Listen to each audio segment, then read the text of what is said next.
का नाही? दृष्टांताद्वारे, स्वप्नाद्वारे, हाक मारण्याद्वारे देव काय करतो? बोलतो. मग त्याने आमच्याशी देखील काय करावं? बोलावं. त्याने संभाषण आमच्याशी करावं याची अपेक्षा बाळगा. आणि या ठिकाणी आम्ही पाहतो इथं त्याला देवाची ओळख झाली. कोणाला? कोणाला? कधी ओळख होईल बरं?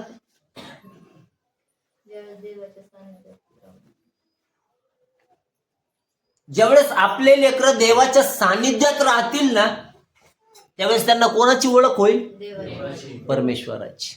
बरोबर आहे ना? ज्यावेळेस लेकरं लहान असतात ना, त्यांचे अंतकरण कोऱ्या पाट्या समान असतात. कसे असतात?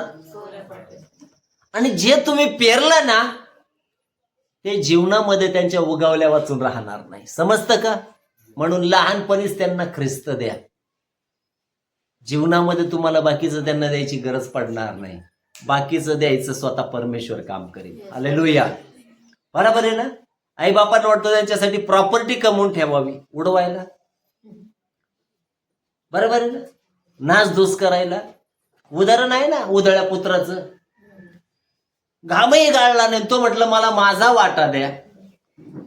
खरं त्या बापाने 2 कान फडत वाजवायला लागत होत त्याच्या. कुठं गेलं तू कष्टाला? वरून म्हणतो मला काय द्या. परंतु कसं हृदय आहे बरं त्याचं? लय प्रेम करतो. तो म्हटलं घेऊन टाक बाळा.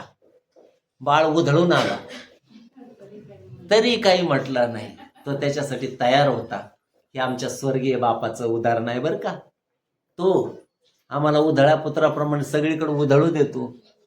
मग उधळून आम्ही आलो का तरी हात करून राहतो, हे माझ्या बाळा. खरं आहे ना? जगातले बाप काही वेळेला जर त्यांनी लयच कष्टाने कमवलं असलं, बाळ आला का फनकन वाजवीन त्याला निघ बरं तू. जेवढं दिलं तेवढं उधळून आला, परत माझा जीव घ्यायला आलाय म्हणजे. बरोबर आहे ना? हे स्वर्गीय पित्याचं दर्शक आहे. आजच्या वचनामध्ये या गोष्टीमध्ये परमेश्वराने शमूएलाशी काय केलं? बोलला. आमच्याशी कोणी बोलावं? नको का बोलायला? केव्हा बोलतो देव? वचन वाचल तर बोलेल ना. वाचलं नाही तर कुठून बोलणार? प्रार्थना कराल तर बोलेल ना. बरोबर आहे का नाही? त्याच्या सानिध्यात बसाल तर दृष्टांतात बोलेल ना. बरोबर आहे ना? बसलेच नाही तर कुठून आहे? नको का? म्हणून या दिवसामध्ये अपेक्षा बाळगा, देवाने तुमच्याशी काय करावं? बोलावं. आणि बोलल्यानंतर 11 वचन वाचा. परमेश्वर शमूएलास म्हणाला, पहा मी इस्रायलात अशी गोष्ट करणार आहे की ती जो कोणी ऐकेल त्याचे दोन्ही कान बनबन. बघा आता देव कोणाशी बोलला? काय पुढं घडणार आहे या अगोदरच सांगत आहे. कोणाला? तो म्हणतो जो कोणी मी करणार आहे ते ऐकेल ना, त्याचे दोन्ही कान बनतील. म्हणजे किती गोड देव बोलणार आहे. कान कधी बनते?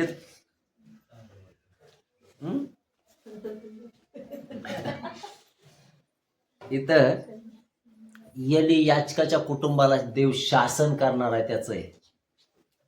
समजलं का? एली कोण आहे? याजक आहे.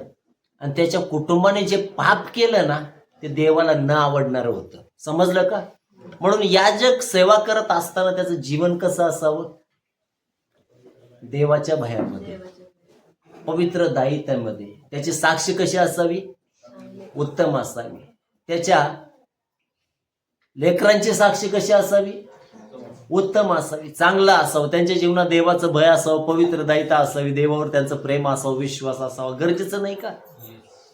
यांना सेवा दिली, परंतु यांनी काय केलं? सगळा स्वैराचार केला. देवाच्या आज्ञाविधीला प्राधान्य दिलं का? नाही दिलं. म्हणून त्यांचं कुटुंब परमेश्वर नष्ट करायचं ठरवलं.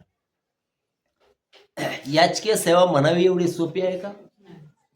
तारेवरची कसरत आहे बरं का. कशावरची? कंटिन्यू तारेवरची कसरत आहे. परंतु ज्यांना देव कृपा पुरवतो ना, ते देवाची विश्वास पात्रतेने सेवा करतात.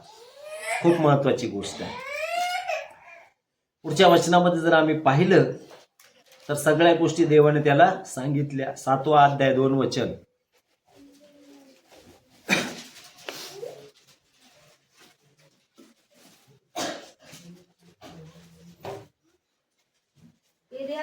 येथे कोष नेऊन ठेवल्यास बहुत काळ लोटला, म्हणजे 20 वर्षे निघून गेली. त्यानंतर सर्व इस्रायल लोक परमेश्वराच्या दर्शनाविषयी आतुर झाले.